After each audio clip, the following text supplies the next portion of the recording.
How do you write higher stakes in a story?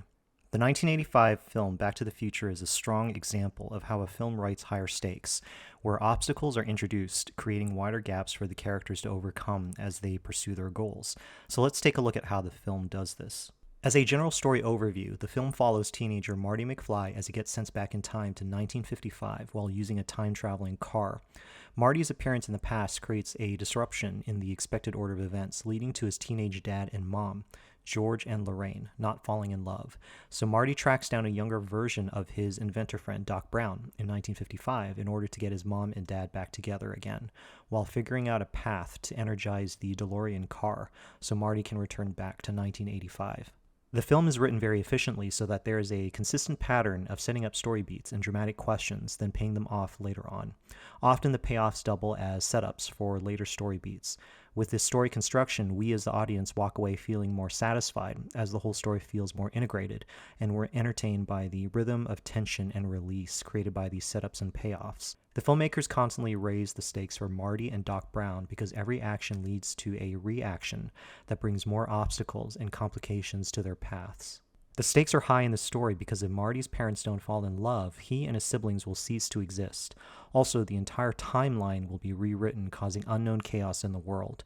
The film takes these big ideas and makes them very specific and personal with Marty and Doc Brown's arcs. To raise stakes, we can have characters pursuing specific scene objectives, and then we can introduce unexpected obstacles or conflicts that make it harder for our characters to achieve these goals. So near the beginning of the film, when Doc Brown showcases the DeLorean to Marty in the middle of the night at an empty mall parking lot, both characters have a shared objective to send Doc on a time-traveling quest as Marty records the events on camera. But chaos ensues when a group of antagonists in a van rush into the scene and try to kill them. Doc is killed by gunshot, and Marty flees into the DeLorean, accidentally traveling back to 1955 as he is being pursued. Neither Marty nor Doc intended for this outcome, but their scene objectives are foiled, and a new, greater objective is instilled in Marty because he has to get back to 1985 somehow. This is reinforced by the fact that the DeLorean shuts down and can't be restarted in 1955 when Marty arrives. The obstacles are too big for Marty to solve on his own. He's way out of his league of expertise, and he needs to find a younger Doc in that time frame to help him. Interestingly enough, the appearance of the antagonist at the mall was set up by a reference that Doc makes before he is shot. He mentions that he got the plutonium to power the DeLorean from a group of Libyans. Now, looking at Marty's arc as he is in 1955, we can see how the film further raises the stakes by showing how his actions create further obstacles in his pursuit of his goals. One of the biggest turns is when Marty pushes his dad, George, out of the way of an oncoming car, leading to Marty getting knocked out instead of George. Marty wakes up and meets his young mother, Lorraine, who doesn't know Marty's true identity, and she is immediately smitten with him. So this is a new obstacle. Lorraine has a crush on Marty, and Marty needs to get his mom to fall in love with George. The rest of the film focuses on Marty and Doc's plan to get the parents together romantically at an upcoming school dance. Marty sets up a plan with George where George can come off as a hero in Lorraine's eyes, but the plan goes awry. The antagonist, Biff, pulls Marty away from Lorraine, and his goons toss Marty into the trunk of a car owned by the band performing at the dance.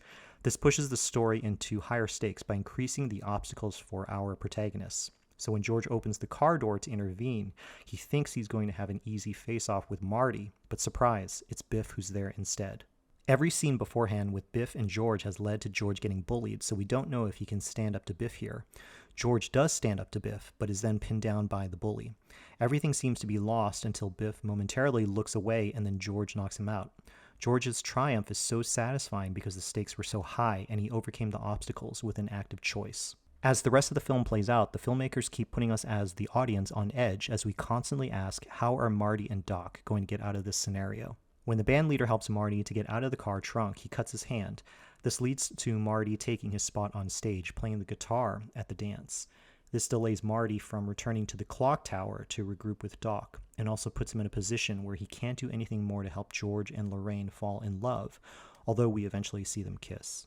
When Marty leaves the dance and regroups with Doc at the clock tower, both of them encounter more obstacles as time slips away. Marty struggles to get the DeLorean car started when it has engine trouble. Doc discovers the wiring is too short on the clock tower and has to rearrange the electrical plugs. Meanwhile, they are racing against time as they anticipate the clock tower being struck by lightning at a specific time. Eventually, Marty and Doc Brown's plans succeed, and Marty returns back to 1985 with the timeline properly restored. But there's one more subplot where Marty tries to prevent Doc from getting killed by the Libyans at the mall. Another obstacle hits when the car won't start, so Marty has to run to the mall. When he arrives, he's too late. Marty sees Doc getting shot again by the Libyans, and events play out as we saw beforehand. The filmmakers make us believe that all is lost here, and that Marty has failed to prevent Doc's death. In 1955, Marty tried to warn Doc with a letter detailing future events, but we saw Doc tear it up. In a surprising twist, the bullet-ridden Doc reawakens to a shocked Marty, and we learn that Doc read the torn letter and prepped by wearing a bulletproof vest. The filmmakers quickly blow past the story beat by having Doc say, "I figured, what the hell?"